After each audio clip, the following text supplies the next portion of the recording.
সাল্লাল্লাহু আলাইহি সাল্লাম বলেছেন যে তিরমিজি শরীফের হাদিস যে অধিকাংশ মানুষগুলা কবরে আযাব হওয়ার পিছনে হচ্ছে একটি কারণ, তা হলো পেশাবের ছিটার কারণে। কথা বলেন ঠিক না বেঠিক?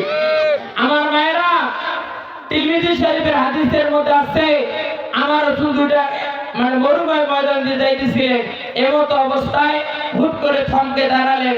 দাঁড়ানোর পরে সাহাবীদেরকে বললেন, ও আমার সাহাবীরা, তাড়াতাড়ি তোমরা খাজুর গাছের নিকটে যাও, একটি ডাল নিয়ে আসো। আনার পরে রাসূল ডালটাকে ভাঙলেন, ভাঙার পরে দুই পাশে দুটা গেড়ে দিলেন। সাহাবায়ে কেরাম বলেন, ইয়া রাসূলুল্লাহ, এখানে তো কোনো কবর নাই, আপনি ডাল গাড়লেন কেন? আল্লাহ রাসূল বলেন, সাহাবীরা, আমি যা দেখি তোমরা তা দেখো না, আমি যা জানি তোমরা তা জানো না। ও আমার সাহাবীরা, তোমরা জেনে রাখো, তোমরা দেখতেছো এখানে সমান জায়গায় কিছু নাই, বালি আর বালি, কিন্তু আমি রাসূল দেখতেছি এইখানে দুইটা কবর আছে, এই কবরের মধ্যে দুইজন নারী শুয়ে আছে, এই নারী দুটার কবরের মধ্যে জাহান্নামের আগুন জ্বলতেছে। বলেন না নাউযুবিল্লাহি মিন যালিক। সাহাবায়ে কেরাম প্রশ্ন করলেন, নবী, এই নারী দুটা কারা, তার পরিচয় কি? আমার নবী বললেন, এ সাহাবীরা, তোমরা জেনে রাখো, এই কবরের মধ্যে দুইটা নারী শুয়ে আছে, মহিলা মানুষ শুয়ে আছে। সাহাবায়ে কেরাম বললেন, ইয়া রাসূলুল্লাহ, ইয়া হাবিবাল্লাহ, এই নারী দুটার পরিচয় কি?